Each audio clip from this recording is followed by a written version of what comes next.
Since the land first began to breathe, Australia has been a place of dreamlike mystery. When European settlers first arrived, they were told stories from native peoples of the unnatural things waiting in the dark, hungry and hoping to snatch a wayward soul. But as decades passed, the whispers of strange and horrifying things that once drifted on the wind and through the boughs of the Eucalyptus in the Pilliga now settle in the dust and have long been forgotten. But as the Aborigines know, the land remembers. From a mysterious phone call recounting a terrifying abduction by a freakish, leg-collecting creature. What did it look like?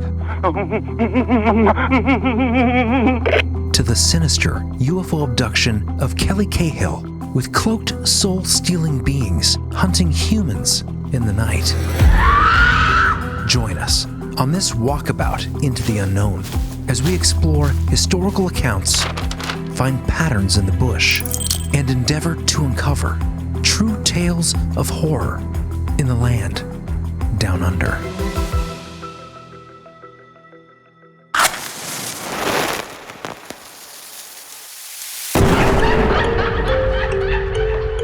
Conspiracy, synchronicity, Sasquatch, homunculus, alien races, Satanism in Hollywood, MK Ultra, Tartaria. There's like a whole. I've been watching this one guy. Close the door, Jeremy! Close your door! What's the Inner Earth Disagreements. Ghost Dad? I like that movie. Dogman, Bohemian Grove, Magicians are demons, specters, spirit summonings, paralysis, strange disappearances, sky whale phenomenon, alternative history, shadow people. Shh, quiet! I'm trying to say words with my mouth. It's getting dicey out there. Poltergeists. That's cool. Anunnaki. What is the moon? Elf towers. I would never talk about it. That's old. Y2K. Cover-ups. Apocalyptic catastrophe. Vampire.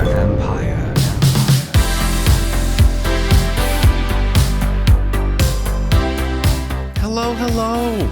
Welcome back to Beliefful. I'm Chris. I'm John. And I'm Jeremy. And this is Australia. Right, Jared? That's where we're going? Yes, we are going down under. This episode is a strange one. I went down a lot of rabbit holes that I did not expect to and discovered, in my opinion, that Australia has got a real man-eating Yowie problem. Bigfoot's, Yowies, whatever you want to call them. Man-eating? Man-eating, leg-collecting Yowie. Leg-collecting? Yeah. Yeah, owie. Yowie indeed. Wait, so what do you mean leg-collecting? Okay, so I kind of want to get right into this episode because there was a lot, and the stuff I found, well, it'll be up for you guys to decide the credibility of this first account, but I found this story a long time ago on the deep, dark crevices of the internet, and I don't know how many people are familiar with it. It's been around for a long time. I hadn't heard of it. But it was kind of one of those, it felt to me like kind of one of those golden crumbs. Golden crumbs. I love golden crumbs. This thing's like those little nuggets, you know, I guess because it's a very small thing, so it's not a whole nugget, but it's a crumb, and it is gold, I think. I think it's a fascinating call that took place in, I think, 1996 or something, in Australia. A call on a late night radio station. Oh, it was 2006. And it's one of the creepiest things I've ever heard as far as the story. If you believe the guy, if you don't think it's a hoax, or if you leave your mind open to the possibility, even just to set the eerie tone of this episode of Eerie Australia. Because there are, my friends, strange things. A lot of reports, stories that will corroborate this account, even if this account may be a tall tale. Yeah, because after that, I mean, you found some pretty crazy stuff, like a flap of strangeness going on in the 70s, including accounts of robed figures coming out of crafts that are landing and taking people away, and there's sort of a weird spiritual connotations with these sort of abduction scenarios. Yes, creepy glider men, these entities that just float above the sands at night and abduct people. There was a strange number of cases, and we're going to be covering some of those in the second half of the episode. And some of you guys out there familiar with this kind of lore might be familiar with maybe one of the most famous controversial abduction cases of Australia, which is the Kelly Cahill incident. That's a great story. It took me a long time to get access to some of the original documentation, but that's going to be fascinating to get into. But that'll be in the second half. So we got freaky Australian landscape wraiths floating around at night, abducting people. We've got bloodthirsty Yowies, leg-collecting monsters.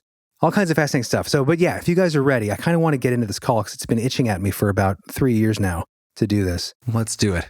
So this takes place in the Pilliga, which is in New South Wales, Australia. Shout out to Ben Roberts, by the way, listener of the show. Love the whole. G'day from Australia. From the area. Oh, yes. This took place in September 1978. Now, this was a phone call to the Overnights radio program, 2006. The Overnights program from the Australian Broadcasting Company. And from what I can tell from the audio and from what I've looked up online, basically they had people out in the Pilliga scrub, in this park, I guess you could say, to look for, it sounds like there was some awareness of a Yowie, some flap or truckers that were concerned. I have some corroboration coming up later from a news article about truckers in the area actually being concerned during this time about these things on the Newell Highway out there in the Pilliga. And just to kind of set the scene for what this place is like, the Pilliga Scrub is one of the largest continuous tracts of native forest in New South Wales, expanding across about 5,000 kilometers, rich with Aboriginal history, connecting generations of stories of spirits and mysterious beings. And of course, you have the lore of the Yowie, which goes back to the 70s with all the trucker sightings, and even earlier to the 1800s with journal entries from European settlers. I'm sorry, by the way, I just want to jump in and say real quick, I'm sure 99% of our audience knows what a Yowie is familiar with a Yowie, but a Yowie is basically a sort of equivalent concept of a Bigfoot, but in the Aboriginal Australia. That sort of regional sort of Sasquatch Bigfoot kind of thing. There's a movie called There's Something in the Pilliga. Oh, really? Oh, that's right. I did come across that. I think it might be inspired by this call, actually, or at least the accounts. I mean, it's got like a girl on the cover with this big hand over her mouth that looks like a cross between a Bigfoot and a Dogman hand. Yeah, whatever this thing is terrifying. And he doesn't say Yowie, the caller. I believe that the setting of the scene was that they had two of their, I guess you could say, men on the ground, or man and lady on the ground. One of them actually with the last name Mulder, which that was interesting. Ooh, fun. But in the Pilliga that night. And so the idea is that this guy's calling in because, well, I guess I'm going to let the caller tell you. This comes from Bongo, calling from what appears to be, allegedly, according to him, a sanitarium that he refers to as the Happy Days Stay Retreat. And now there's some controversy about that place, whether it existed, whether maybe it was under a different name. We'll get into all that after. Ladies and gentlemen, this is Bongo and the Leg Collector. Good morning, Bongo. Oh, hello there. This is Bongo here. Yeah, I'm at the Happy Day Stay Retreat. Miss Annie woke me up and says that they're talking about what happened to me back in 78. That's why I'm here. Where are you exactly? Happy Day Stays Retreat, like a sanitarium. Okay. I was bringing a new vehicle down, brand new vehicle down from Wallabadah, heading towards Narre in 1978. In September it was 78, and heading for Tamworth, and I missed the turn-off out of Narre to go to Gunnedah, and I kept going, and I didn't know where I was going. And I saw these old mileage pegs on the side of the road. They'd been painted over in those days, and I thought the engraver in it was a G, like for Gunnedah, but in actual fact they were a C for, turned out to be Coonabarabran. Right, okay. And about halfway along the road sort of thing, I started to get a bit concerned. The fuel was running pretty low, and in the distance I saw what turned out to be in those days a telecom van heading my way. So I got out and I waved him down. It was pretty late in the afternoon, not just before dusk it was. Anyway, I pulled up and he cracked the window down just a frightened little bit. And I said, look, I don't know where I am. Can you tell me where I am, mate? And he said, yeah. He said, you're in the middle of the Pilliga. Do you know where that is? I said, no, never heard of it. He said, what's your problem? I said, I'm nearly out of fuel. What, can you tell me where I can get some fuel? He said, you're about the equal distance from here to Coonabarabran and Narre. It wouldn't matter. Anyway, I said, I'm nearly out of fuel. I'd never get back. I asked him whether he was going to Narre, and asked him whether he could ring the NRMA or when he got there or something to bring me out some fuel as I was a member. Yeah. And he said, "Oh, you won't get anyone to come out here after dark."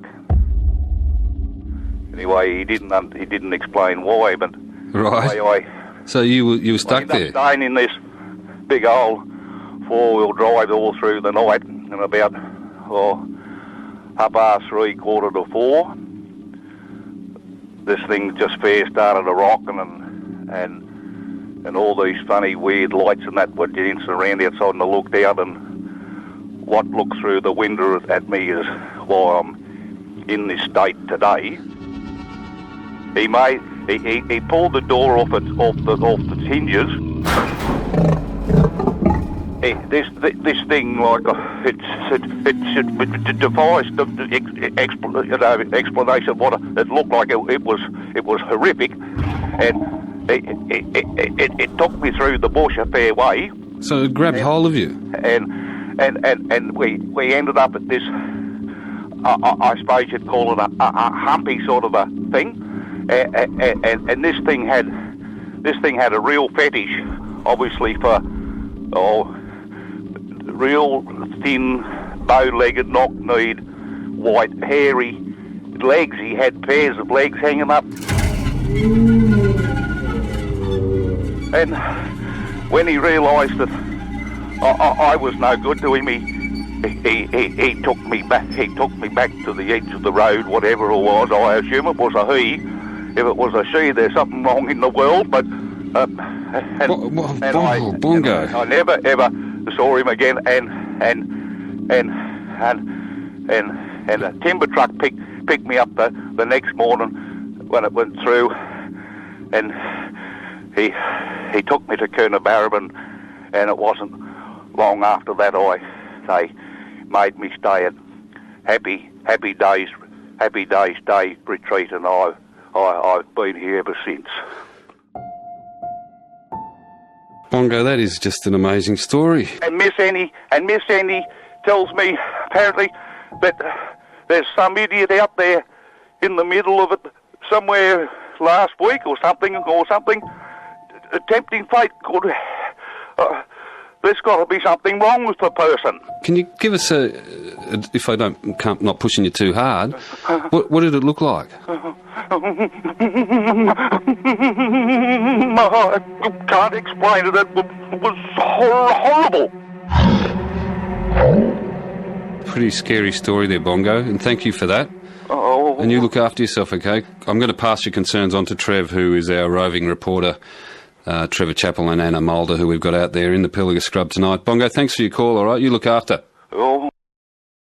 Man, That's a lot. yeah, what's weird is he wasn't stuttering at the beginning, was he? Exactly. And of course, there are people that are absolutely going to say hoax right away. Yeah, for sure. It's a big story. Yeah, definitely a big story. The point about the stuttering, what I find interesting about it is I've listened to this a few times, and every time, like the initial, it sounds pretty much totally normal at the beginning. It's like, Yeah. I'm calling from the Happy Days Day Retreat, Miss Annie. Basically, it sounds like the nurse told him someone's doing this radio show, and it sounds like they're talking about the thing in the Pilliga that this guy's claimed is basically why he's in the sanitarium. That's kind of an interesting setup. So I think he called in because allegedly they were covering someone on the radio. Their correspondents were out looking for this thing in the Pilliga. So The legendary Yowie or something. I didn't know he was in the sanitarium. So that's what he says at the beginning is I'm at the, I missed that. Happy Days Day Happy Retreat. Days Stay Retreat sounds like a resort. Exactly. Well, a euphemism. that's part of the challenge, too, of the credibility of this is a lot of people say, and we're going to get to that in a second, but there's no record of any sanitarium or mental asylum or institution called the Happy Day Stay Retreat. But we're going to get into some of that kind of back and forth hoax or real in a minute. But I did want to mention, John, considering what you said about the stuttering, I found it interesting that, and I've heard this a lot in when people are recounting traumatic kind of experiences, as soon as you go to the moment where they describe what the thing that they're seeing, the entity, Mhm. whatever it is, like they can do all the setup and talk and kind of be okay. But then the voice starts to break at a certain point, and it almost sounds like this guy, if he is actually in a sanitarium or something, you can almost hear his psyche breaking again Yeah. when he starts to describe. So there's It's so intense, it almost sounds fake. exactly. Yeah. And that's the question is like, I've never been around someone who's like has a schizophrenic break or something where like that, like there was Yeah. really kind of outlandish, but you can't necessarily say that is, unless maybe some expert listener who's, worked in an institution or something. Get maybe. Yeah, the stuttering, the first time I heard it, without all the context, when it got to that point, obviously, the initial reaction is that, but I think you make a good point that, your psyche could be breaking down. But what I think is interesting, too, is I think one of the things that I think subconsciously makes me question that part is because the broadcaster, he kind of asked them the leading question. They're like, now, I don't want to disturb you. And as soon as he says that, the guy starts to kind of, it's almost like a cue. You could look at it that way. Exactly. And then he's like, what does it look like? And then he goes into the There is another way to look at that, too. He actually begins stuttering earlier when he starts describing it himself. So he says there's all these weird lights. Right. Which is kind of an interesting connection because there's a lot of connections with Sasquatch, Bigfoot type entities and orbs and lights. For sure. So he's seeing that, and then this thing that attacks his truck, pulls him out of the truck. As soon as he starts describing that without being prompted, that's when the stuttering begins. Yeah. Is at the point at which he first sees the thing in his story, the stuttering starts. Right. Then later... It does remind me of the cherry bomb muffler guy. Yeah, the classic Dogman cherry bomb muffler account. Way back from earlier Dogman episodes we've done, but what a great telling. So then he's kind of fine after that. There's a little talking. And then later, like you said, he kind of prompts him, like, I don't want to upset you too much. Then he starts hyperventilating, but it also might be because he knows what he's about to ask him. Right. For sure. What I mean? And like with PTSD or severe anxiety, as soon as you mention the thought of being triggered by something, you begin being triggered by something. He's anticipating the question, you could argue. I think it's the tone of the mumbling that if I'm not used to that, so it's hard for me to know. That was the thing that threw me off a little bit too, but there's a lot of people in the world, everyone it doesn't get to sound exactly like you think they should. Exactly. It's pretty impossible to know. And I love that this is kind of an enduring mystery. Spent a lot of time, too many hours in the night trying to find original sources about this. Yeah. And the back and forth you're about to get into is super interesting that you've been looking into. Yeah. So, I was going to say that additionally, I thought if you guys notice at the very end of the call, to me, when he cuts off the call, it just reminds me of being a host and being on a show where, and not that this has ever happened to me, we haven't had a lot of live calls, but when I was listening to talk radio, I'm always considering these kind of awkward situations. And when he starts going, right at the very end, that's when he's like, okay, Bongo, well, I'm going to pass you off to Trevor or whoever the other guy is. You can fill people in on your situation, your story. But it felt to me like he got uncomfortable at the end. Oh, the host? Yeah. Oh, yeah, he definitely did. I don't think he really quite knew how to handle it. Yeah. See, that was kind of my initial thing was like, he's getting uncomfortable. It's kind of, okay, maybe this is a guy that is really crazy that I shouldn't be talking to. Or it could be like he's starting to sound a little artificial. I don't think that's enough to kick someone off. Well, it could be a mix of everything. Well, the reason that's interesting, I think, is because the hoax argument is that this was a stunt by the radio show that night. Right. That's a lot of what I've heard. The other argument is that it's just a prank call. I think it's honestly more likely a stunt by the radio show than a prank call. Yeah. That's my gut feeling. That prank call would, if it was just a random prank call, would be up there with Art Bell's call from the guy who's escaping Area 51. Right. Remember that call? Mm-hmm. Yeah, it's weird to think that people could do that. I mean, it's definitely possible for sure. I mean, it's either a legitimate crazy person, a prank call set up by the radio station, or it's real. Yeah. Or someone that just was really messed up on some drugs or something. I mean, there's some seriously hard to believe parts about that story, like the hanging legs. The legs. That's what really creeped me out. Knock-kneed, bow-legged, white hairy legs. It reminds me of that, do you remember that movie? Yes. The Ritual? No. That's a great film, though, by the way. We've talked about it before. Yes. That movie, Jeepers Creepers. Oh, yeah. The first one was good, with the Apple guy? Apple? The Mac guy? Remember the Mac and PC commercials? Oh, yeah. I like that guy. It kind of reminded me of that. Obviously not the same thing, but he would collect body parts and bring people and back. Hang them. What was so bizarre about the story, too, is that he brought him back. Why does he return him? Yeah. That's another... So it is a weird... Maybe his legs weren't bow-legged enough. They weren't pale enough. Or not hairy enough or something. You'd think if he's that violent of a creature... Unless he's just very specific. Yeah. Every other way, he's very kind. He's like, I'm not going to kill something unless I absolutely need the bow legs. What am I going to do with these legs? You know? Can I say one more thing about that, specifically the call? Did you guys hear that? I thought this was interesting. I didn't hear this before because I wasn't using headphones. With headphones, I could hear voices in the background, and that made me think, okay, facility. Or I could see that being like a room in a facility where you can have a call, and then behind you there's other inmates. Oh, dude, maybe we should analyze that later and drop it in. Yeah, I thought that was interesting. I did hear a few voices in the background, and they definitely didn't sound like someone... It obviously wouldn't be the radio station, and it sounded like casual, way background. It didn't sound like someone being like, haha, what he's doing is funny. Right. Dude, we could solve this once and for all, John. Get your gear out. Maybe for a future episode. Yeah, send me those places and I'll blow it up. Need you to enhance Blade Runner style. Enhance. Okay, so one argument about the idea that he's calling for, how do you call from a sanitarium? Yeah, they don't have phones there. Well, they do. I mean, you have, is that a joke? Yes. Okay.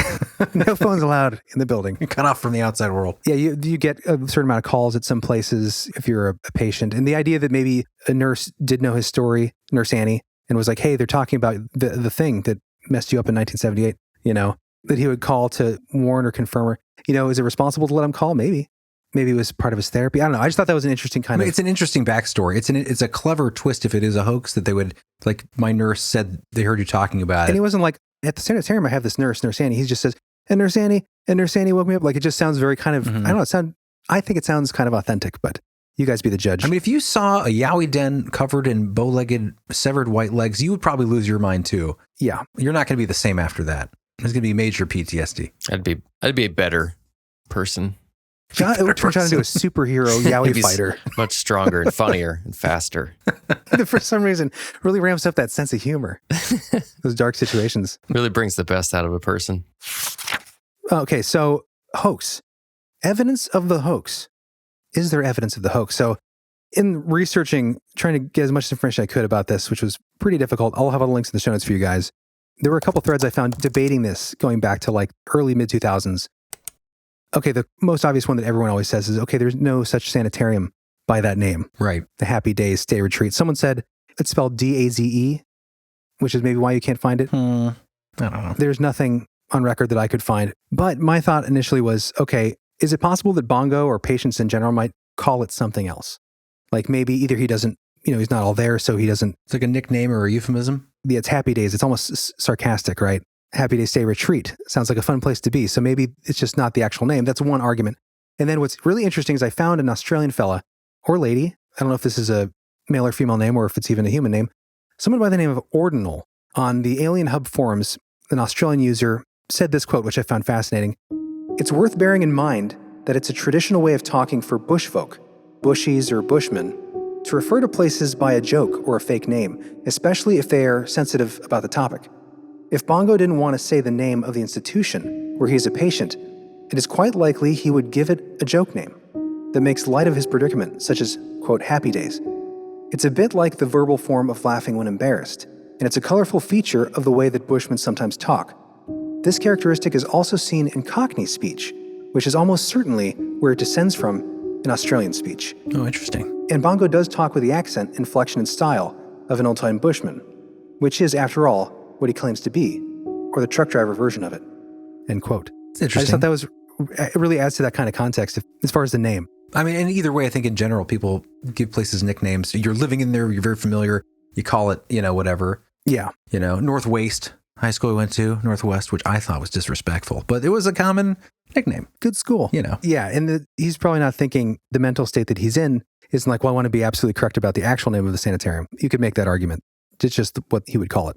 Or the idea that, it's like, just the way that Bush people talked. Do we know the station? Was that ever disclosed? Yeah, so I'm not sure of the station number or anything. It was an ABC show, Australian Broadcasting Company or Corporation. And it was called Overnights. I think it was kind of like an Art Bell show. It's actually still on. I linked the podcast in the show notes for you guys. I think it covers not really paranormal now. Just, I don't know if this is kind of a one-off thing because it was local, but it's, all kinds of eclectic kind of topics. But did they ever come up with a statement? So this is what I found online. One of the few places I found discussing this, a lot of this I found in Internet Archives. There's an old Reddit forum from 2011 where some guy claims that, quote, this is from Deep Champion 714. Actually, this was only a year ago. The guys running the radio show have said many times it was a joke. To which someone responds, Practical Ad 4378 says, Happy Days Retreat was the name, spelled D-A-Z-E, of a mental institution for its patients, so it helped the patients talk about the place, etc. My great aunt worked there. So the first guy claims that the announcers had said many times it was a joke. The other person said, my aunt worked there. That was the nickname of the place, which if true, of course, would prove it, but there's no way to know for sure. And then the other person responds, I listen to their audio show all the time. It was an all caps joke. It's even incredibly obvious when you listen to the clip. They've said many times afterwards. Trevor was doing the show out in the area, and that's the joke. when the quote caller mentions there's an idiot standing out on the road, for example. Well, of course, that's not really evidence just because there was someone out in the field for the call that it was necessarily a setup. It could be actually they heard on the radio. Right. I think that if they admitted and you could play the audio of them, the same guy admitting that it was a joke, Right. then obviously, unless there was some sort of Yowie cover-up, which, Right. unlikely probably, but Yeah, did this place exist? Another user, individual Garlic 270, said, if anyone is looking for Bongo, it is there, and he is there. It's Happy Days with a Z again. Different user. Not Days YS. I have good friends that live in the Pilliga. And if you're talking about institutions for the mentally unwell at the time, between the 70s and 80s in New South Wales, Australia, I did a little research and you have a handful of institutions that were operating at the time. Rydalmere Psychiatric, which closed in the 80s. Callan Park Hospital for the Home of the Insane, which closed in 1994. Gladesville Mental Hospital closed in 1997, opened from 1838. Kenmore Hospital closed in 2003, opened in 1895. Parramatta Psychiatric Center opened 1849, closed in the late 20th century. So there were hospitals operating at the time. Was he using a different name? A cheeky term? yeah. That he was comfortable with? That other patients might have used? Who knows? But the possibility's out there. So And it sets the tone. I just love that the mystery is kind of still there. So this sets the scene of Erie, Australia, and the unknown. And with this account, believe it or not, there are encounters from the same time period, even the same year, where people experienced a similar creature. And we're going to get into some of those stories now. So in searching for corroboration for this, I found, alongside Albert Rosales, Humanoids, and Bill Chalker, a great book called The Oz Files, linked in the show notes, a great resource called the Australian Yowie Research website. They also have a podcast I'll link in the show notes. But this is one account from 1978 in the Pilliga Scrub. Same time period. Same time. This is a clipping from the news. It comes from Australian Yowie Research. Constable Warren of the Coonabarra brand police stated in the Queensland Times that truck drivers had erected signs that say, "Beware of Yowies," next 120 kilometers, along the Newell Highway, in the well-known Yowie hotspot of the Pilliga Scrub. He says, "It's really quite amazing. One Victorian driver returning from Queensland drove more than 50 kilometers through the night with 2 blown tires because he was too scared to stop on the road. The driver said he was not going to take any chances.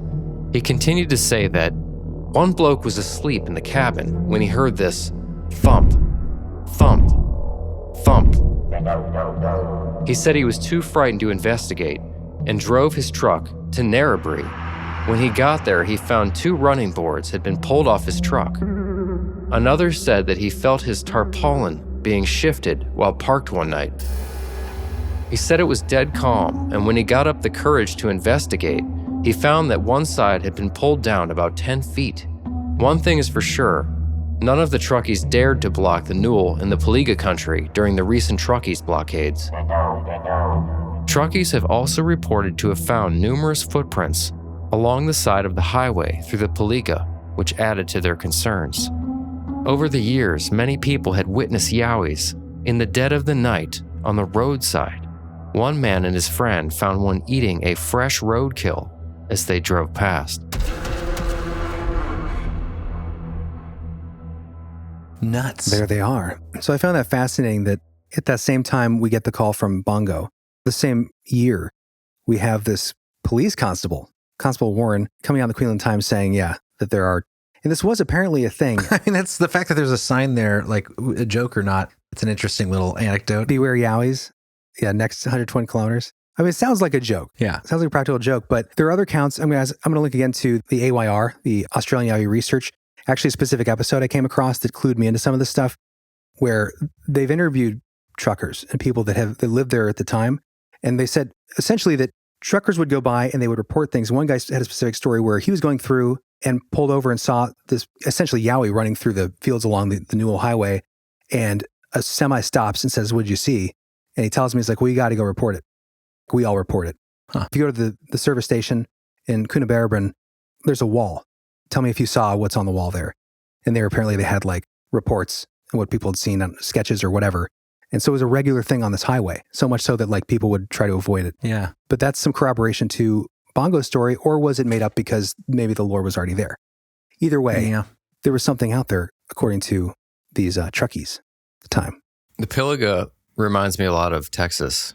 Yeah. It looks a lot like hill country in the middle of the summer. That like low kind of chaparral and brush and just a haunting kind of landscape. Yeah, everything's kind of dead. Although I was looking at some video and it seems like there's a wet season too. Yeah, I mean, it is the largest connected forest in New South Wales or something. It's like 5,000 kilometers squared and no one lives in it.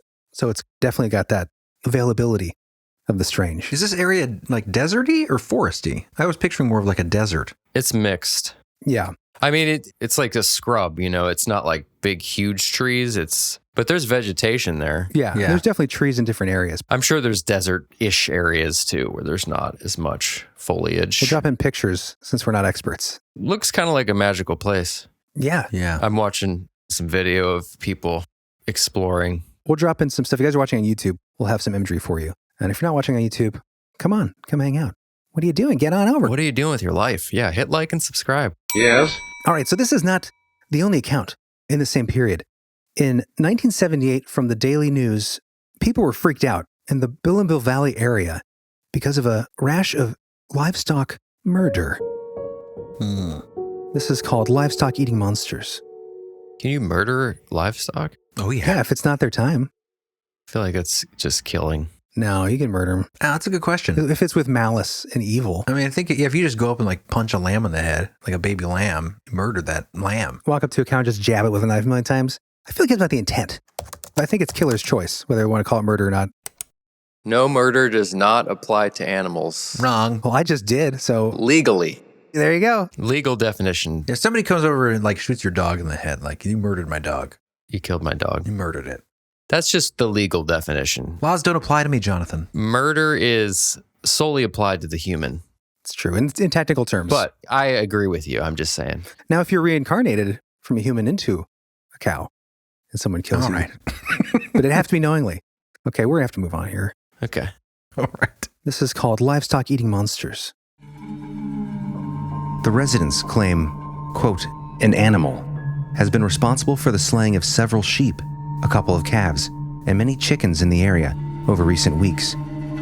The residents are trying to ascertain whether the attacks can be attributed to dingoes, dog packs, or perhaps a large marsupial cat. Quote, whatever it is has had Doberman and Alsatian guard dogs whimpering at the back door whenever it's about, a local resident said this week. The strange creature has been responsible for the slaying of at least 3 sheep, a few calves, and several goats in the Billinville Pigabeen area. There have also been reports of similar cases where domestic fowl, ducks, and goats have been killed in the Derby Creek area. Pigabeen resident Mrs. Christine Everett said yesterday neighbors had heard a strange howling late at night and in the early hours of the morning.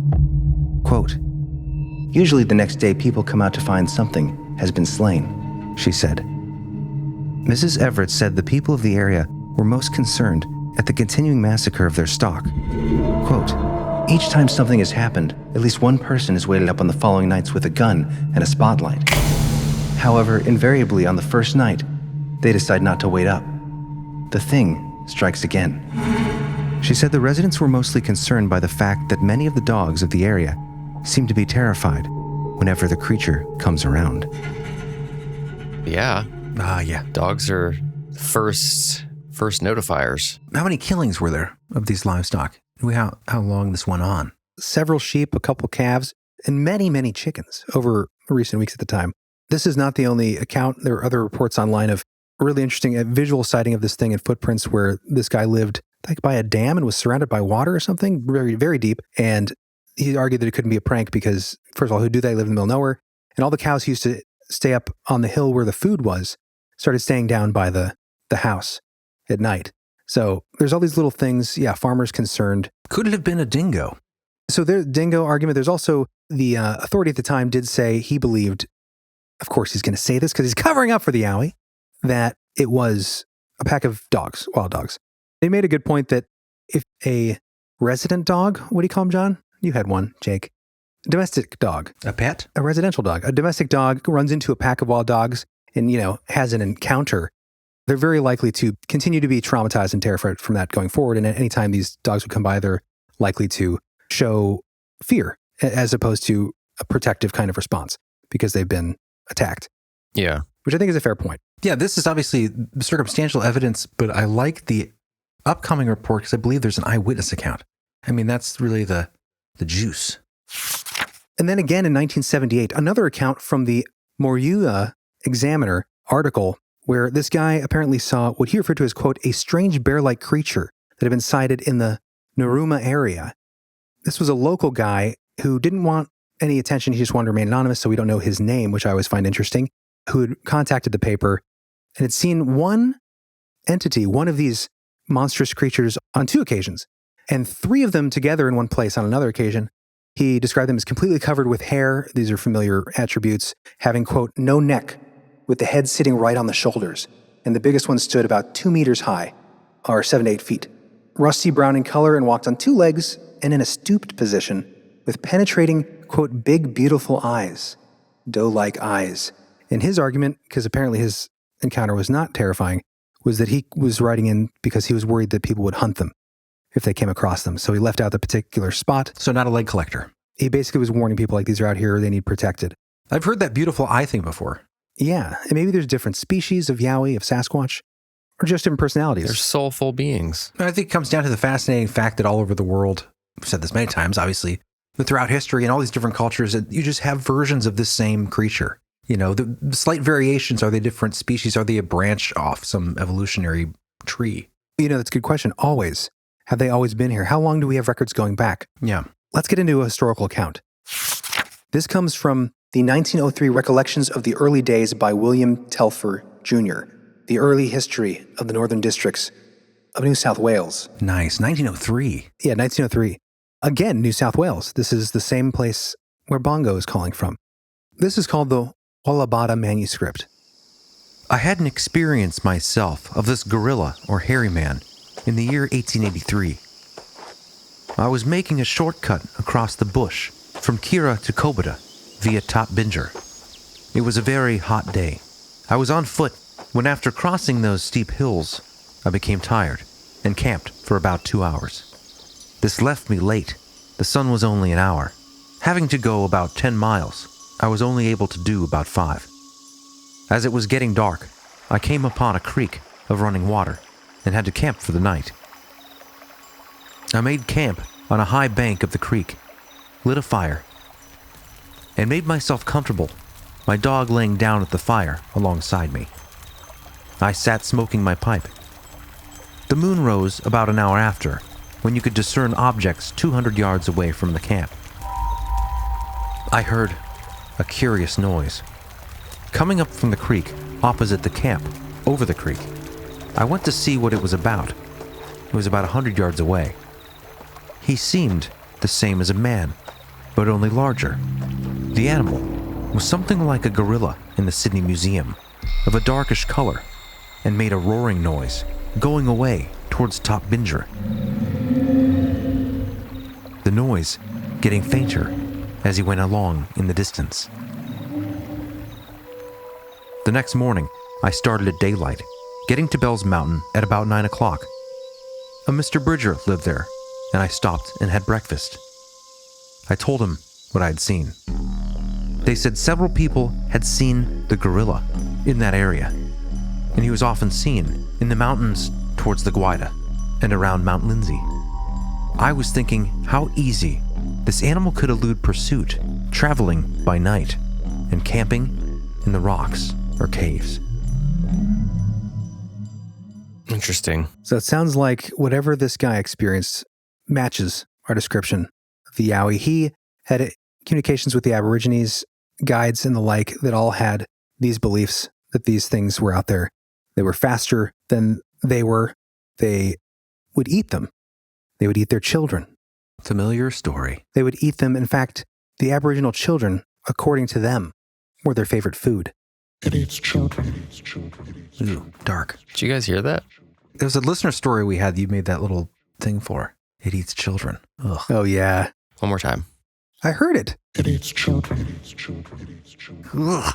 Yuck. Unfortunately, it's a very reusable soundbite for our show. This is true. What was the episode? What story was that? It was a Strange Listener Stories episode. It was a listener write-in about it. It was something that... It wasn't an entity that ate children.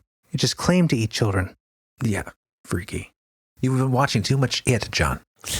Never enough. You've become the Pennywise clown. Anyway, this next story comes from actually a squatter, recorded in Reminiscences of a Sojourn in South Australia, Kent and Richards, London, and George Philip and Son, Liverpool, 1849. What's it called? Children, their favorite food. The natives here have a tradition that a big black fellow, far higher than the ordinary size, walks about during the night, his object being to destroy good black fellows and their children, the latter being his favorite diet, and they will sometimes show a footprint, in size about 3 times as large as an ordinary foot, and in shape resembling the print of a man's step. He is said to walk about principally during the night, for which reason they never stir out at that time. I asked one of the men why he did not kill this creature, upon which he replied, with much earnestness, "Oh, me plenty run away, me too much frightened." They give this being the name of Nukuna. Nukuna. Love that name. It's so similar to Nakani. Oh, yeah. Nakani from the Nahani episode we did with this very similar entities, hairy, humanoid, Eater of people. magical figures. And then the from Portlock, from the Aleut people, Nantinak? the Nantinak. Hakuna Matata? Yes, John. And Hakuna Matata. I was waiting for that. It is a wonderful phrase, I'll say. It's a problem free.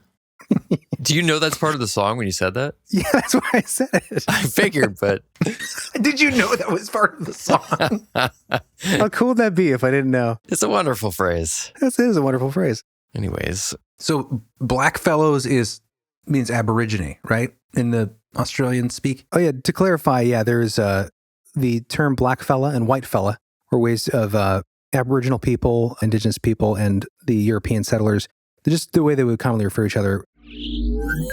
In the early 19th and 20th centuries, when many of these accounts were recorded, the terms blackfellow and whitefellow were often used in a non-derogatory way by both Aboriginal Australians and European settlers to describe people based on their race. These terms were part of the colloquial language of the time and could be used neutrally or even affectionately, depending on the context and the relationships between the people using them. Although today, these terms are generally considered outdated and inappropriate, historical records show that these terms were part of a broader Pidgin English that developed as a simple means of communication between Indigenous Australians and European settlers. You know, I'm not Australian. You guys let me know, but I'm just going to read as it was written. And you guys can be adults and decide for yourself. But yeah, it is interesting the somewhat similarity in words. Nukuna. Spread around the globe for a similar sort of large, hairy, man-eating, child-eating, human-eating creature. Yeah, what is that? From Australia to the Mackenzie Mountains of North America. That's just fascinating when there are connections like that. It'd be interesting to look at the etymology. Yeah. And yet another example. This one from the 1820s or early 30s. Again, establishing that the man-eating aspect of these creatures. From the Newcastle district of New South Wales. Again, the devouring of men. According to the Newcastle Morning Herald of the 2nd of October 1912, Reverend L.E. Threkold of the London Missionary Society wrote the following from Newcastle in December 1825 concerning his mission to the Aborigines. The Aborigine who assists me in obtaining a knowledge of the native language informs me that there is a being in the Sugarloaf Mountain resembling a man, but taller in stature, with arms, legs, face, and hair, the latter very long on the head, but the feet are placed contrary to the head, being behind, and the body is hairy, like that of an animal.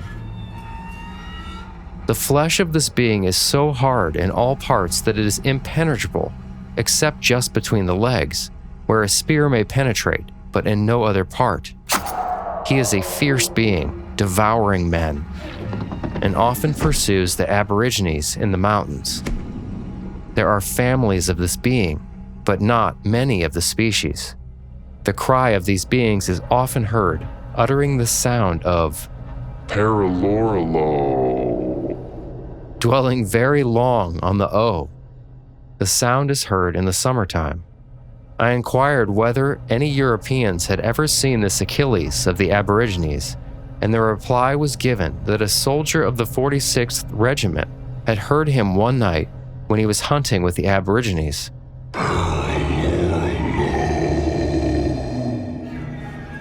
Threkold goes on to say that the fearsome creature was known as Yarrow Patio-Garang. Weird. I like the idea of where it says, the cry of these beings is often heard uttering the sound paralorlolo. The sound is heard in the summertime. Sounds like a nice tourist attraction. Yes. If you're there in the Outback in the summer, you can hear these men devourers singing their paralorlolo songs. So those stories, again, came from the Yowie files. We'll link that amazing book in the show notes. Fascinating tales. What was with the backward feet? Did I understand that correctly? Where the feet were behind. So what is that? So that is apparently something that comes up in different folklore. There's actually a name for it, the reversed foot phenomena or something. And that's across the earth. The phenomenon of reversed feet in folklore appears in various cultures, often associated with creatures like the Yowie in Australia, the churals of South Asian folklore, and other mythological beings. This unusual characteristic is often interpreted symbolically and serves different purposes depending on the cultural context. Reversed feet can symbolize the creature's ability to mislead and deceive. For instance, in the case of the Yowie, reversed feet may indicate its ability to mislead pursuers, making tracking difficult as the footprints suggest a different direction of travel, or may even represent otherworldliness, and sometimes evil. Okay. There's something attached to it to make it seem more sinister or more demonic? Potentially. Yeah, and the book, The Yowie Files, goes more into detail about this with a lot of really good Aboriginal lore and information. So we'll link that in the show notes, guys. Great resource for this stuff. But, there are a lot of strange and dark things down under. But I feel like the real dirty down under is the dark side of the internet. Oh, yeah. Scammers, spammers, and hackers. Those that target you to steal your information. And that's why this episode is sponsored by Aura.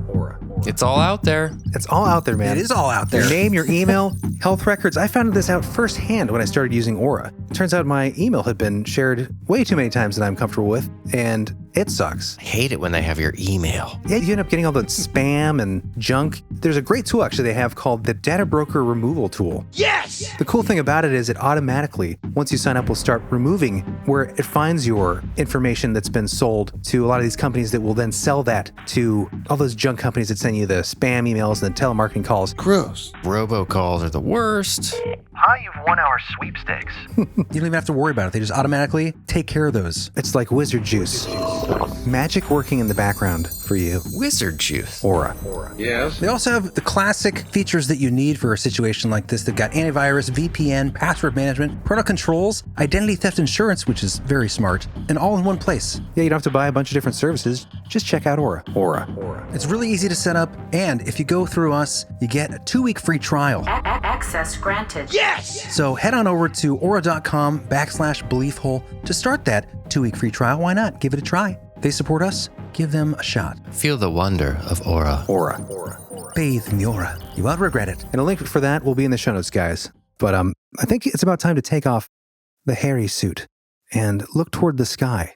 Because after the break, guys, we're going to get into some really bizarre, frightening encounters. Are these the floating figures? Yes, the floating figures.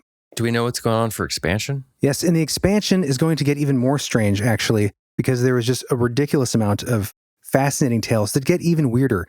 Some incredible cases we're going to hear from his own words, a fella who had a 3-day-long encounter with craft in the sky that interacted with him and the school I think he was a missionary at. Some very bizarre tales of these entities and other anomalies of eerie Australia. Pretty freaky stuff. For y'all that don't know, we produce an extra episode every time we release a show. So if you are hungry for more Hole, sounds good. Head over to beliefhole.com and click the big red button. We have like 150 extra episodes there. Yes! Just waiting for you. All right, guys, enjoy this clip and we'll see you after the break.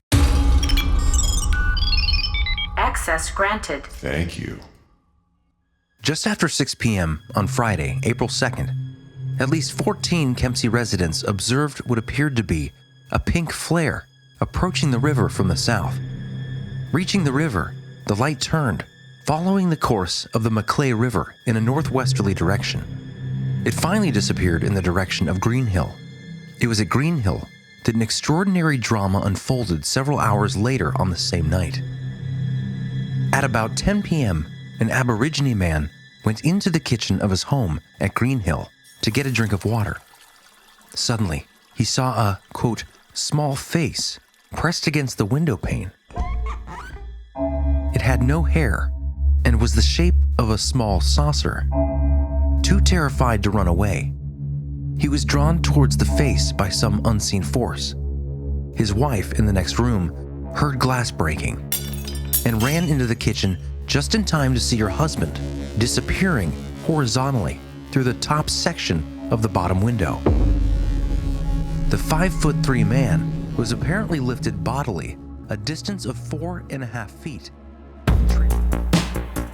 Hey guys, Jeremy from Believable here. Just dropping in for a quick announcement that the next drop, which would normally be 2 weeks from now, will be 2 weeks later. We're taking a short break to get some things ironed out in the back end of the hole. The good news is we're taking this brief moment in time to expand the hole.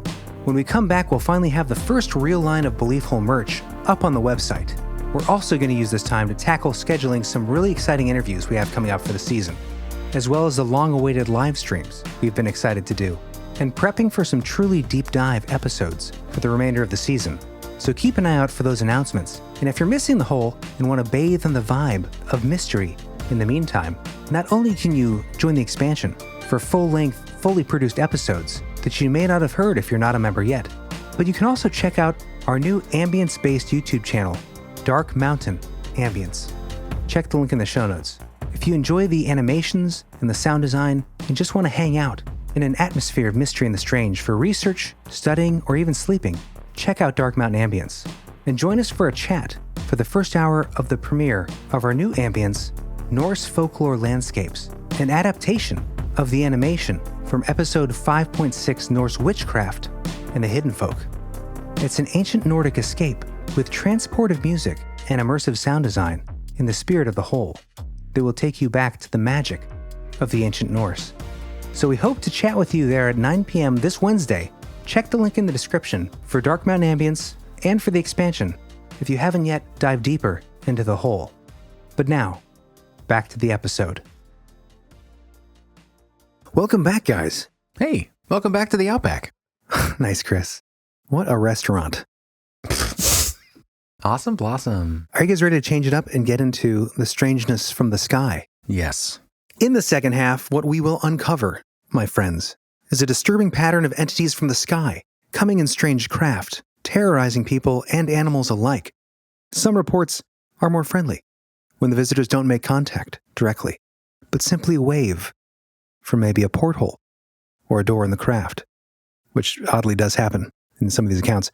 But when they decide to approach, the remaining accounts can be downright horrifying. Let's start way back in 1828. This is called Visitors of Fire, Horror from the Sky, and this comes from north of Wingen, Australia, March 1828, from the Australasian Post, June 17th, 1989. About 6 kilometers north of Wingen, an underground coal seam has been burning for possibly 5,000 years. Sydney newspapers in March 1828 reported that a farm worker saw the mountain area on fire. Initially thought to be a volcano by the settlers who first saw it, it was soon verified as resulting from the underground burning coal seam. The Burning Mountain Nature Reserve was created to highlight its existence. It was ostensibly named by local Aboriginals as Wingen. Win meaning burning, Gen meaning mountain, or Wingen meaning fire. Keisha, who wrote a psychic column for the Australian Post, recorded a bizarre story of a strange flying object landing at Burning Mountain, or Mount Wingen. She attributes the following tale to a man called Ted. Quote, "Granddad used to say that it was cigar-shaped and had a funny silver color. When it landed, it set fire to all the vegetation and killed the cattle. The noise was dreadful, and there was a series of loud bangs. Granddad also spoke of tall strangers appearing in town. They never said anything, but always pointed to the things they wanted. Quite often, people just disappeared, and dogs and domesticated animals disappeared too. We always thought that Granddad's stories were good, but he knew they were true and never made light of them. Keisha did not indicate a date for the events in Ted's grandfather's tale, but presumably its vintage would have to be at least contemporary with the first settler awareness of the Burning Mountain back in 1828. Creepy. I love that line where she said, Granddad also spoke of tall strangers appearing in town.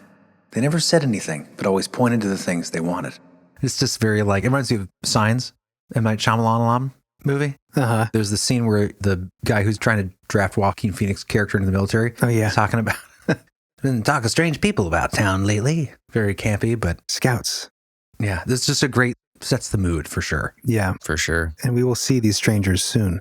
That story, as well as some of these other stories, come from a book called The Oz Files, guys. We're going to link to it in the show notes, but I did find some original sources for this, so we're able to have them here for you guys today.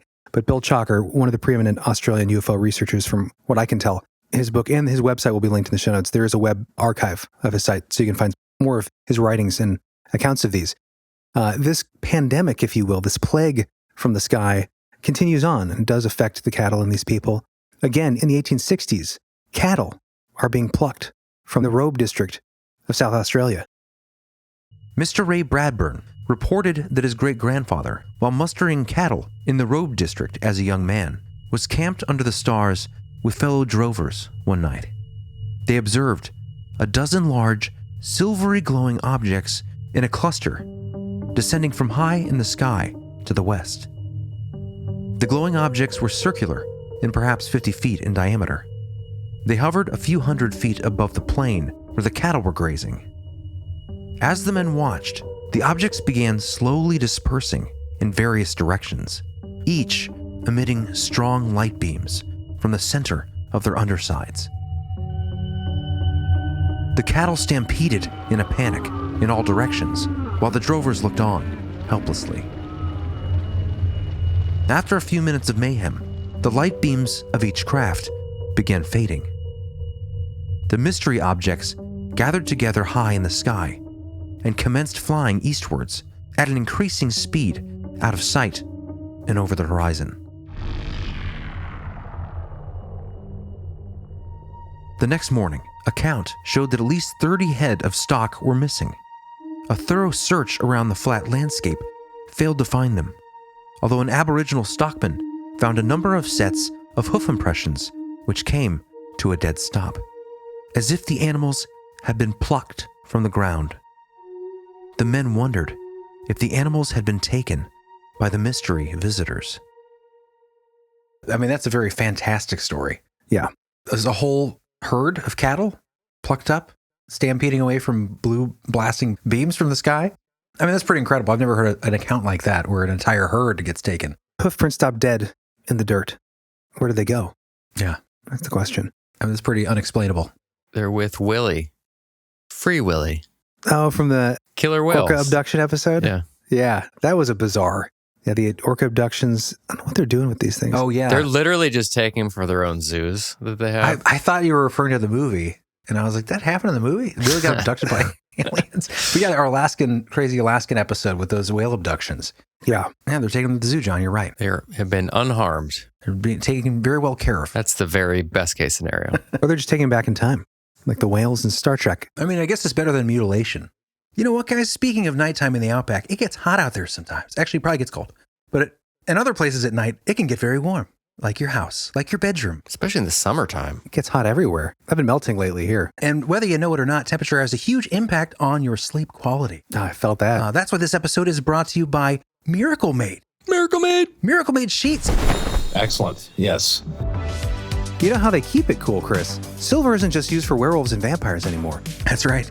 It's used in bed sheets, guys. These sheets are silver-infused fabrics, which help thermoregulate and also keep out the grossies. Gross. prevents up to 99.7% of bacterial growth and helps keep those night hags away. Silver is magic. Night hag. Night hags are attracted to sweaty men and women. That's right. That's why you gotta get that silver lined sheet. They feed off of it. So stop sleeping on that ick, that bacteria. Sleep clean with Miracle Made. And what I love about Miracle Sheets so much is the way that they feel. They are almost like a silky fabric, but a little heavier, and they are very luxurious. And I've washed them many times, and they still have that nice feel. Yeah, the cool weight is like your mother's hand on your forehead when you're ill.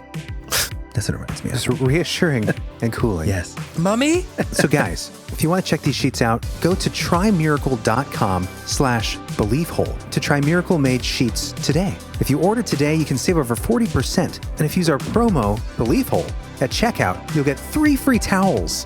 Awesome. Again, that's trymiracle.com/beliefhole to treat yourself. Your sleep will thank you. And so will the hole. Anyway, there is something to that. I feel like we talked about the atmospheres of these places. Remember in the Alaska, talking about these things coming from the sky and abducting. The desertedness, the remoteness. Yeah, the idea that these desolate areas that are so sparsely populated, it's easier to conduct your evil doings from the air. Snatch at will.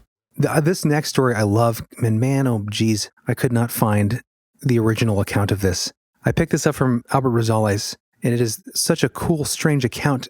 It originally comes from Mark Maravek's Psi UFO Phenomena book, but again, another ridiculously hard find a book. If you guys can, that's awesome, but I could not find the original. So I wanted to find more white entity encounters. So I was hungrily searching for that in the late hours of the last 2 nights, and there are some connections, but I did not find as many as I wanted to. So if you guys are familiar with any similar tales, let us know. We'd like to corroborate this, but this comes from June 1869 in Young New South Wales, and we call it 8-foot white thing. Simple enough. 3 men working on splitting posts and rails for fencing were startled to see a small white object of no particular form on the ground nearby. The object suddenly grew into a white, 8-foot-tall humanoid figure. One of the men struck it with a stick, and it sounded hollow. The figure then chased the men.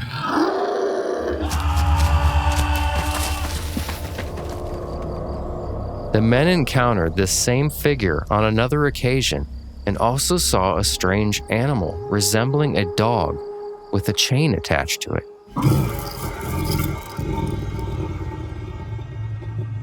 That is bizarre. Just a weird little story from 1869. The highest of high strangeness. I love the last part. The last part where they encounter it again later, but it's with an animal that looks like a dog, like a strange dog on a chain. Very weird. They didn't lie back then either.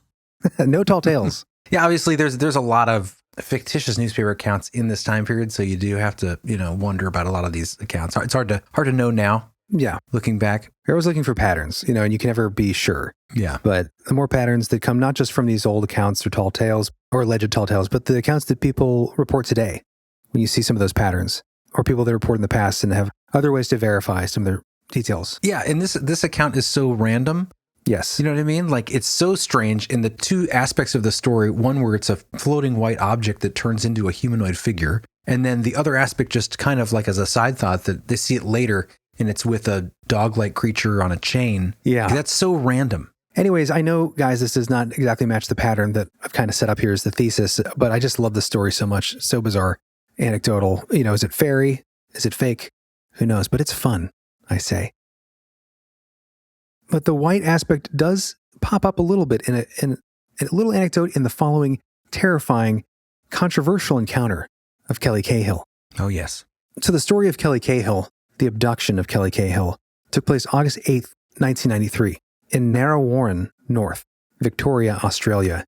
Now, this is a fascinating account because you could argue that this crazy tale about roadside abduction was a completely hallucinated event. Even though she was interviewed and her husband was there, what makes it special is that 2 other groups of people also pulled off along the road and witnessed the exact same thing. And those groups also had reported an abduction experience. They don't know each other. They didn't know each other before, but researchers had tracked them down.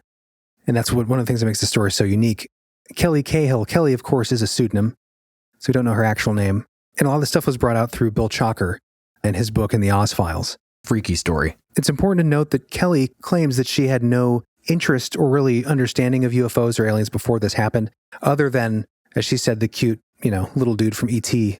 and then the Close Encounters, the Spielberg movies. That's her only real experience. She also thought it was kind of ridiculous, came from a very religious upbringing, and some of that you can tell in her account, but she would never have believed that any of this was even possible. So this is the beginning of the Kelly Cahill incident.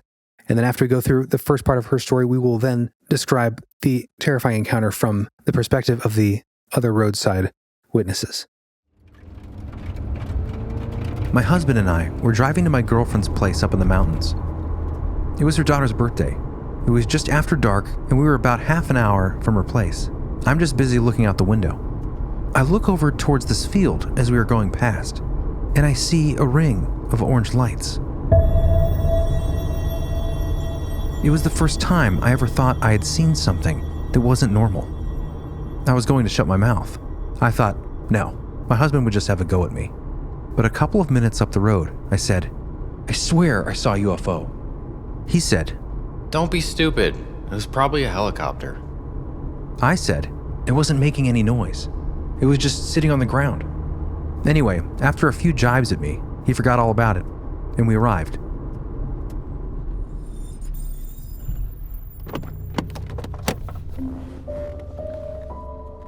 When we were there, we started talking about what I thought I had seen. My friend's father says, So you think you've just seen little green men or something? And all of this sort of stuff.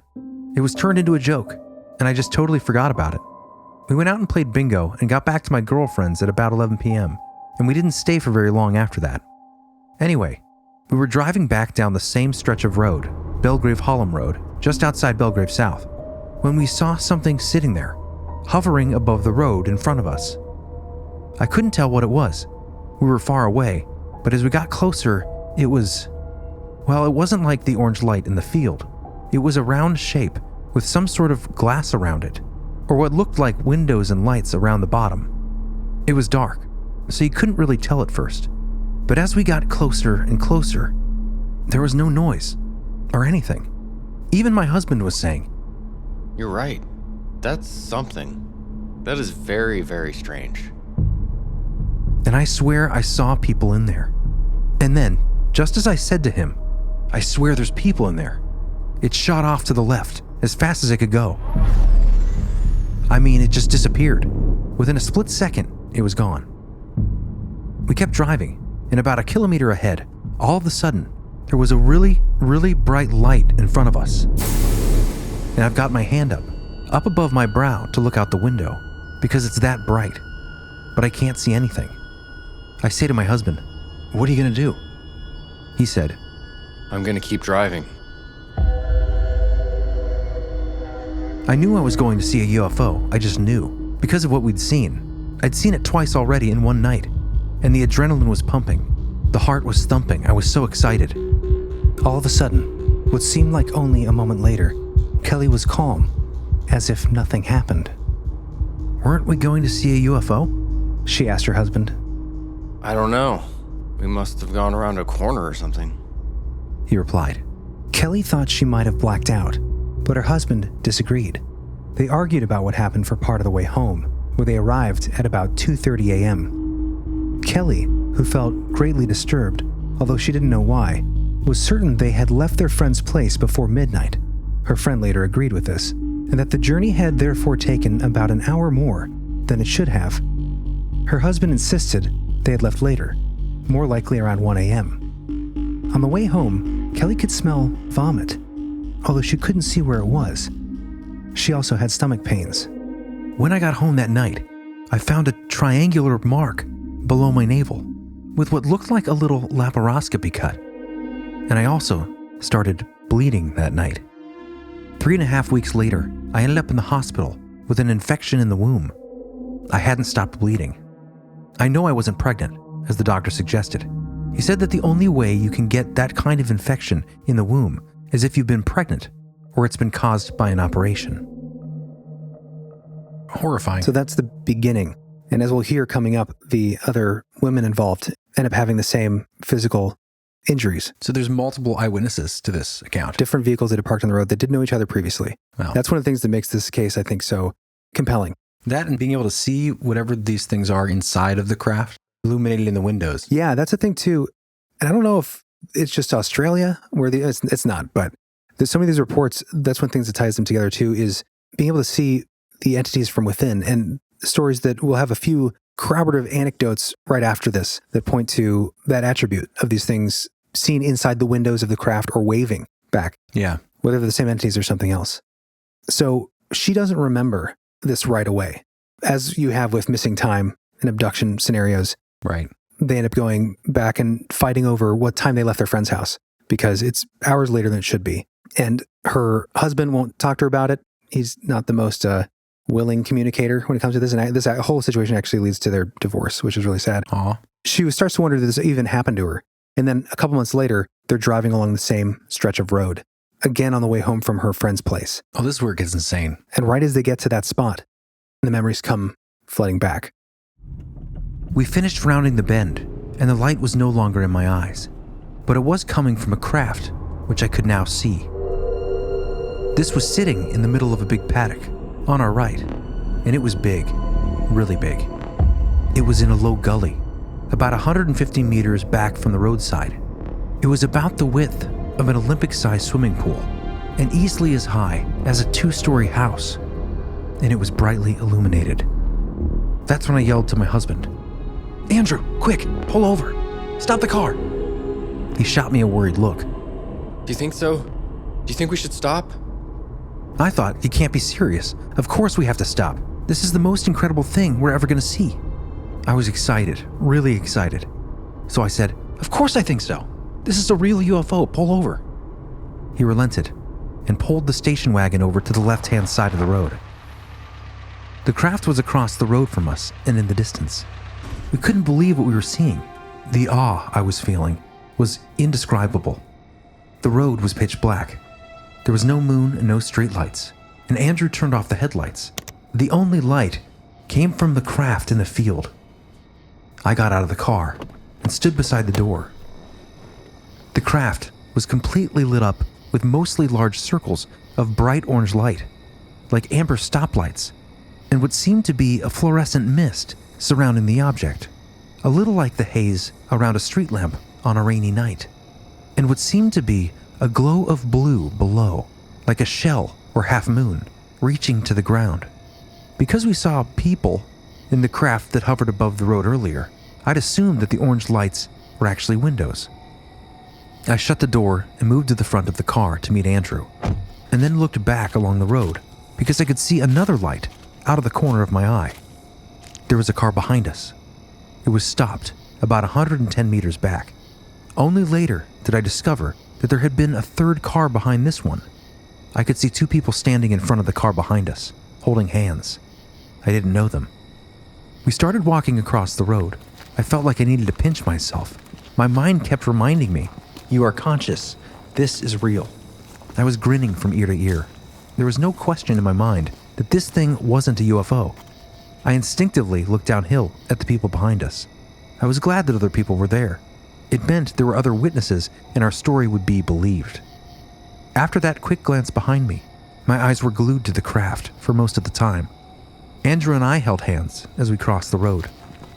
Everything around us was bathed in that wonderful, colored light. Then, from nowhere, a tall black figure suddenly appeared in front of the craft.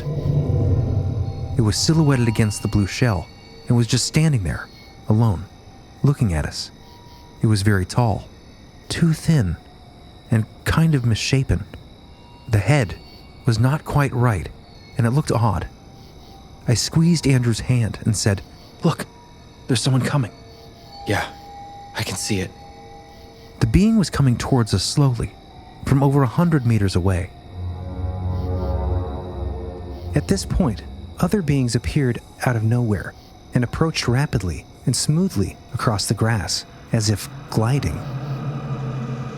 One group approached Kelly and her husband, and the other moved towards people who had just got out of their car further down the road. Quote, "Its shape was all wrong." Kelly tried to use thought as a means to communicate. Suddenly, I heard this chilling voice. Let's kill them. It was telepathic, not audible. She was immediately overcome with fear. It sounds stupid, but it had great big, round, red eyes, like huge flies' eyes, and they were burning, like fluorescent stoplights, that sort of real burning red. All of a sudden, I started screaming, "They've got no souls!" And then I screamed louder, "They've got no souls! They're evil! They're going to kill us!" The next thing I know, I felt this oomph in my stomach. I was winded, and I was thrown right back, and I was on my back on the ground. I sat up with my head between my knees. I was trying to stay conscious. I couldn't see. It was all black. I'm screaming out to my husband, "I can't see anything!" The next thing I heard was my husband saying, "Let go of me!" His voice was all sort of cracked up with fear, and I'd never heard that from my husband. He's not frightened of anything usually. Then I heard another male voice, speaking in English. It was strangely perfect. There was no accent, and the grammar was impeccable. You just don't hear voices like that. It was better than any professional radio announcer I'd ever heard. Most people have a little mannerism in their speech, but this being had none. It was a horrible touch of irony that such a perfect man's voice would come from such an awful creature.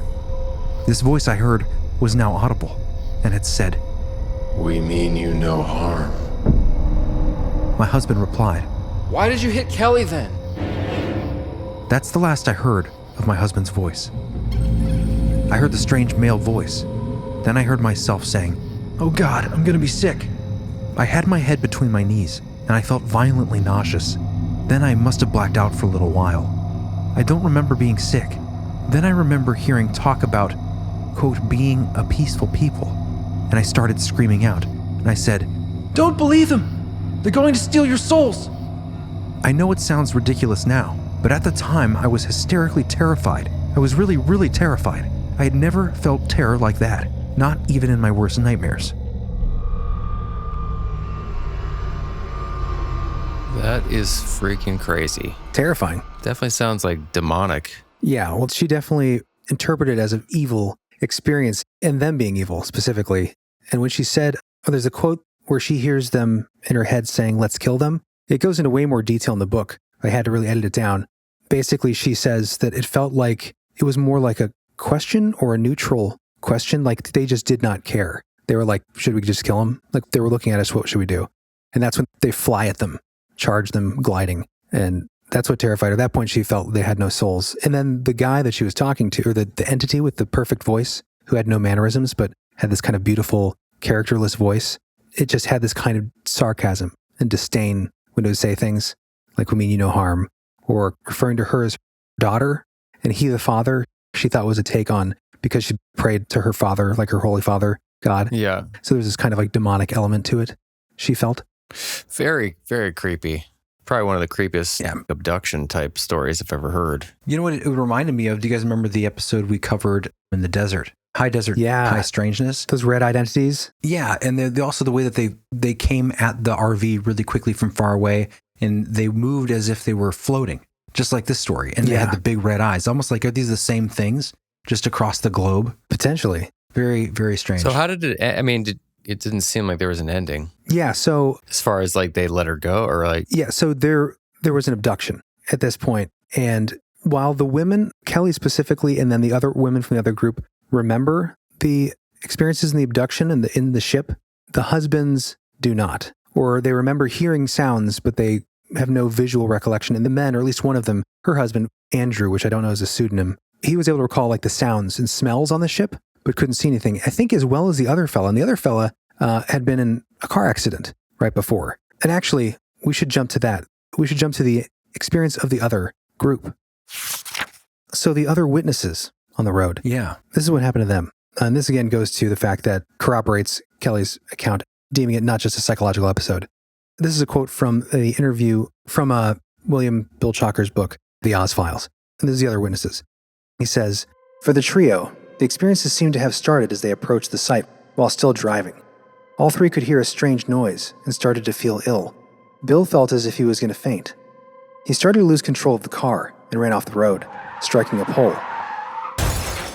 After checking for damage, they drove off, and within minutes were passed by a speeding car with its lights on high beam. Then another car passed them. Soon the two women saw the UFO, and Bill stopped the car. Although now he doesn't remember seeing the UFO, the two women recollect the UFO clearly, and their descriptions match those of Kelly Cahill. And it's important to note that the two women in the other group, like Kelly, appear to have a conscious recollection up into including the episodes on board the UFO. Wow. They recollect both the UFO and the tall black beings. They even both made sketches independently that matched strikingly Kelly's experience. I mean, that's horrifying. Yeah. So what are they? And have they been experienced subsequently or previously? There are strange accounts. I think some of these are actually from New Zealand, which, not far from Australia. There was an encounter on the Wallabadah Beach, January 1969, so a little while earlier. A man and his wife were strolling along a beach when suddenly there was an uncanny silence and a feeling in the air of something wrong. Then, 4 to 6, again, tall figures, quote, floated down some nearby sandhills and approached them. They were clothed from top to bottom in black, with no visible face, arms, or feet. A large, dense gray balloon with a flat bottom, about 1.2 meters in diameter, suddenly appeared just 1 meter away at eye level. The witnesses turned and ran. Now that comes from a completely different source, The Strangers in Our Skies from 1981. I mean, obviously the same things. Different time, but same general area, but similar sounding entities. You'll hear some of these attributes. Chris, you want to read the next one? Yeah, so in 1975, a Mr. Norton and Miss Richard, while returning from a fishing trip, saw an object with a dome and legs. Inside were 3 shadowy figures moving around. It shot off over nearby hills. Mr. Norton's mother, a nurse, said Miss Rickard was in a state of shock when they arrived at her house. So shadowy figures, but that could also mean just like silhouette because she couldn't get a good look. Yes. But what is interesting is that in the expansion, we're going to be talking about the Boyanai incident, which I think is a pretty famous account, the biggest account from Papua New Guinea, which is, right off the coast of Australia there.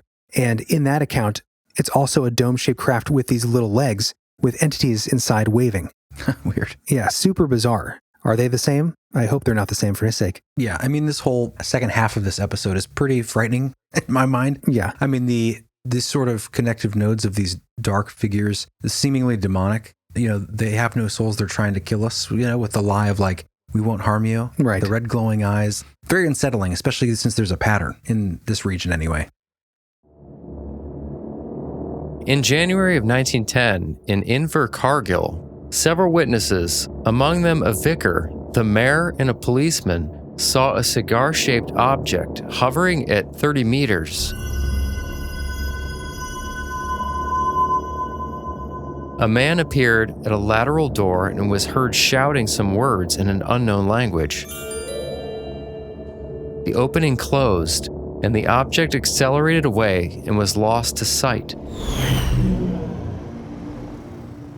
And then again, 1978, from Warkworth. The young couple flashed a torch, or a flashlight, at a light in the sky. It descended and landed 50 meters away. It was round, saucer-shaped, silver in color and glowing. A doorway opened, and a tall figure stood there, apparently 2 to 2.3 meters in height. The witness waved to the entity, who waved back. The door then closed, and the object rose and left. So those last 2 stories, a man appears in a door. So weird. All these waving, hello. Yeah, these serial wavers. This seems friendly. Could they be different types of entities? The one, John, you read was from 1910. This one I just read was from 1978. It's just so bizarre. And again, this connection of the saucer shape, the waving and waving back, and specifically the flashlight, that exact thing. So that was 1978. Again, In the expansion, we talk about the Bonai incident. A child there gets a flashlight and does this, like a pendulum swing kind of pointing on the craft, and the craft responds in kind by waving. It was a sort of summoning. To match the flashlight. And they also wave from inside. Anyways, that'll be interesting to cover in the expansion. But I just thought pretty incredible. I'm sorry, I thought that was the last one. I guess there's, if you read the last one, Chris. Yeah, the final example of this, May 1971, in Waluka. A woman was having a cup of tea and looked through her curtains to see 3 men chatting on a nearby bench. The figures seemed to be shrouded in a gray mist. Nearby was a very bright red light. A little later, a silver strip appeared on the water and seemed to light the way back for the men to get on the red ball. The strip disappeared, and the red ball then left. Okay. Weird. Flying on the red ball, flying away. I don't know if you guys remember that story from the, we did that liminal spaces episode, and then in the expansion we did like strange beach encounters because we focused on the liminal space of the beach. And a lot of them were entities like this. And I do remember something about a red ball transporting people to and from a craft. Yeah, very strange. That's another weird connection. Weird. Definitely, I feel like you've opened a box here that we're going to have to dig into on another day because this whole cloaked figure thing, there's a strange connection to the UFO phenomenon. Yeah, if you guys know more stories or are interested in hearing more, let us know in the comments below. We'd love to hear from you. But I do think it's a fascinating phenomena, and I hope you guys enjoyed the dive. And as always, we'll be diving deeper into the expansion, so... One final anecdotal thing I wanted to say is the Cahill story. Yeah, Kelly Cahill. Reminds me of, I don't remember where I heard this, but it was one of the, I don't know, like channels I watch occasionally they have channeling stuff occasionally on there.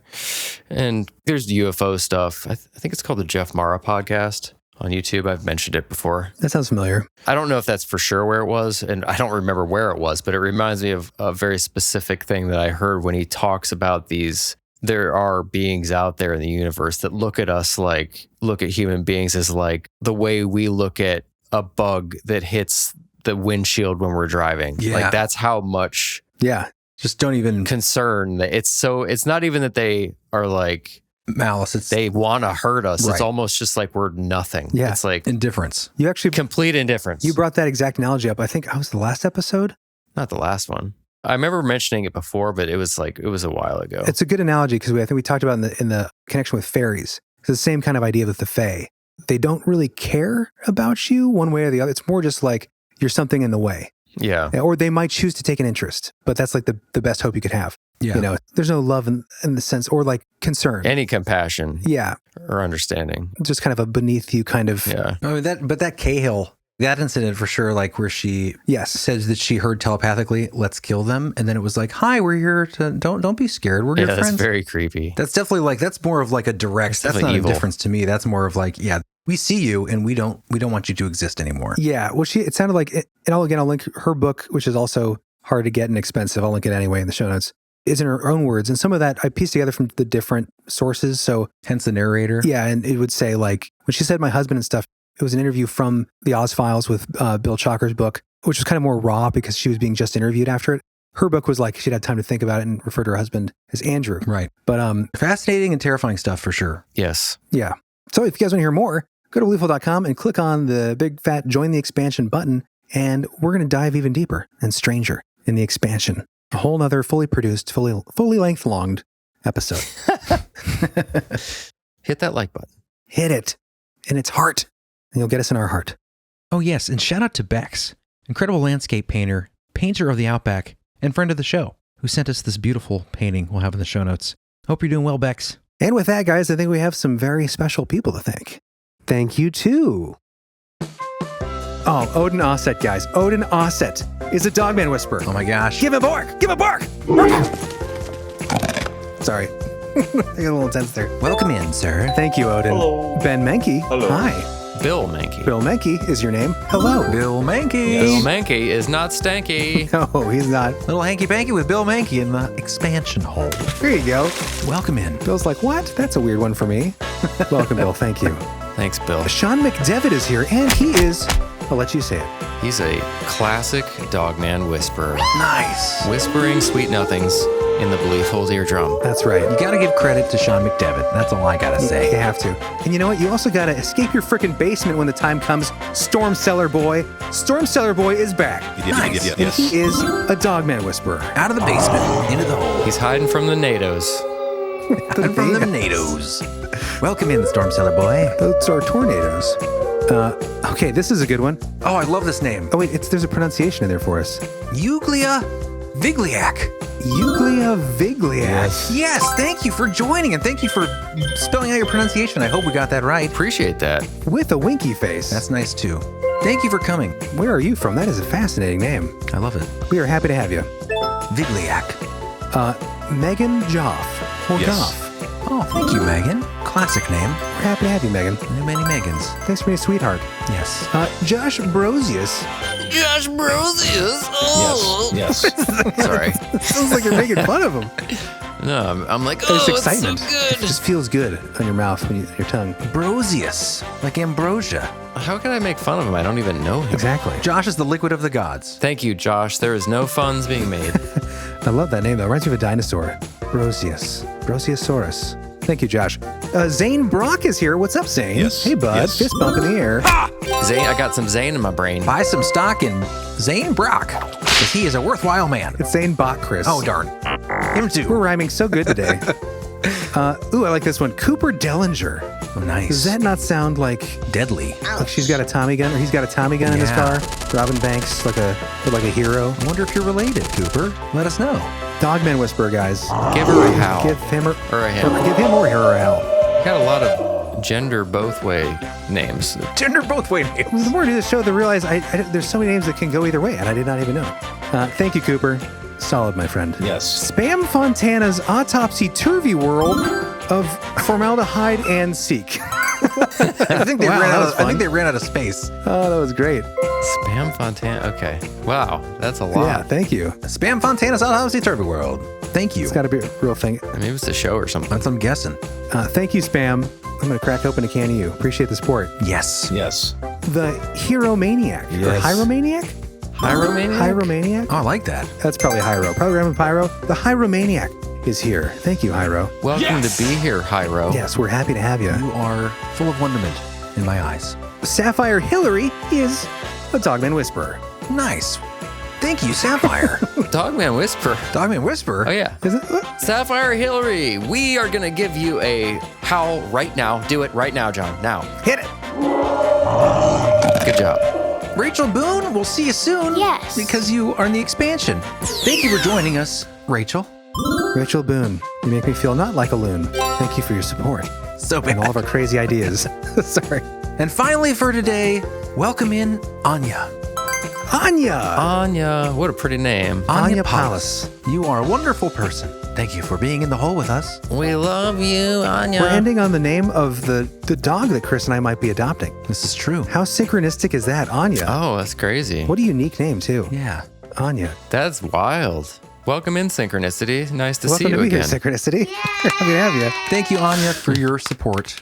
You are wonderful. We love you. Yeah, thank you, Anya, sincerely. Sincerely appreciated. All right, guys. That's going to wrap it up for today. Thank you, all you lovely, lovely expansion members. You've been quite a pleasant group to hang out with. You know, a real special bunch, I'm going to say. They've been we are blessed. And, you know, all joking aside, if you come to the YouTube premieres and hang out, which is the most active you can be with the community besides the Discord, which is also awesome, which we also have linked in the show notes for you guys. Check it out, video description too. Just have such an amazing group of people in the community. They are very kind to each other. Smart, clever, funny as heck, and just like genuine people, which is just so surprising to see just naturally grow up around this weird freaking show. Especially on YouTube, which can be a cesspool. It's true, it can. So yeah, guys, come hang out at the premieres, chat with us, chat with this amazing community, and check out the Discord. And just thanks for being you. That's all I got to say. Darn tootin'. Hope you enjoyed this episode. We're happy to have you. And you're always welcome to be here. And leave you now. Thanks for being awesome, and we'll see you next time on Beliefful.